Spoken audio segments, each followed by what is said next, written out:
নমস্কাৰ, মোৰ অন্য এটি ভিডিঅ'লৈ সকলোকে স্বাগতম জনাইছোঁ।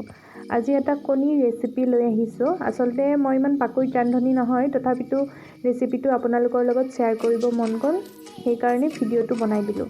আজি মই কণীৰ ৰেচিপি এটা বনাম। পোনপ্ৰথমতে কণীকেইটা বইল কৰি লৈছোঁ। তাৰপিছত কেৰাহীত মিঠাতেল, হালধি আৰু নিমখ দি কণীকেইটা ৰঙচুৱা হোৱালৈ ফ্ৰাই কৰি আছোঁ। ৰেচিপিটোৰ বাবে মই পিঁয়াজ, জলকীয়া মিক্সিত পিচি লৈছোঁ আৰু বিলাহী মিক্সিত পিচি লৈছোঁ।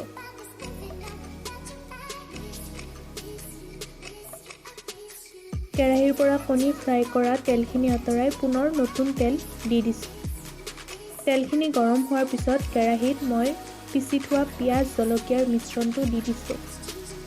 এই মিশ্ৰণটো অলপ টাইম ফ্ৰাই কৰিব লাগিব। তাৰপিছত মই আদা নহৰুৰ পেষ্ট অলপ দি দিছোঁ ইয়াত।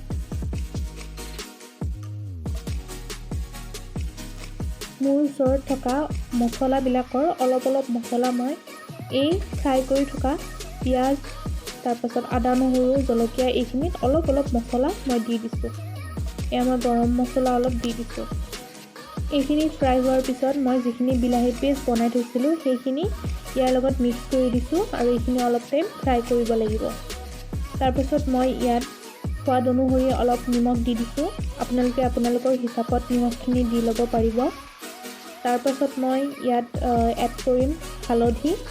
আপোনালোকে যিমানখিনি দিয়ে, আপোনালোকক যিমানখিনি লাগে সেই অনুযায়ী আপোনালোকে হালধিখিনি দি দিব।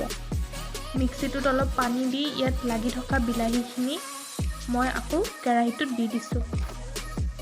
তাৰপিছত মই এইখিনি গোটেইখিনি ভালদৰে মিহলি কৰি দিছোঁ। তাৰপিছত মই ইয়াত এড কৰিম কেঁচা মটৰ ইয়াত এড কৰি দিছোঁ।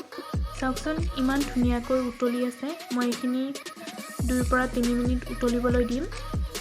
ইয়াৰ পিছত মই ধুনীয়াকৈ ফ্ৰাই কৰি থোৱা কণীকেইটা এটা এটাকৈ ধুনীয়াকৈ কেৰাহীত দি দিছোঁ। কণীকেইটা দিয়াৰ পিছত মই 2 পৰা 3 মিনিট উতলিবলৈ দিম। আজিৰ ৰেচিপিটো এইখিনিয়ে আছিল। শেষত মই ধনিয়া পাত কেইটামান ওপৰত দি দিছোঁ। আপোনালোকে যদি ইচ্ছা কৰে এই ৰেচিপিটো ঘৰত ট্ৰাই কৰি চাব পাৰে।